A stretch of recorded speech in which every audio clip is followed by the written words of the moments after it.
Hello guys, today I will show you how to download XLFR5. If you're ready, as a first step, open your web browser and search for XLFR5.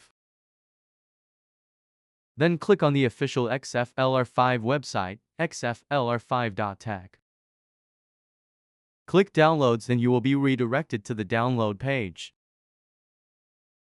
If you have a specific version you want to download, you can click on that version. If you want to download the latest version, click this button. The download will start automatically after 5 seconds.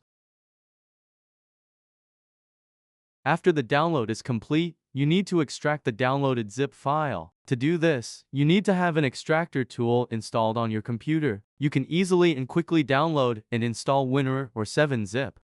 Next, right-click on the downloaded zip file and select Extract Files.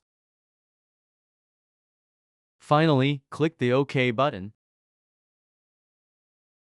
As you can see, a folder has been created. Now open this folder. The download was successful. You can run it by double-clicking the xlfr5.exe. I hope this how to download XLFR5 guide video was helpful. If you wish, you can subscribe to my YouTube channel and like the video. Have a nice day.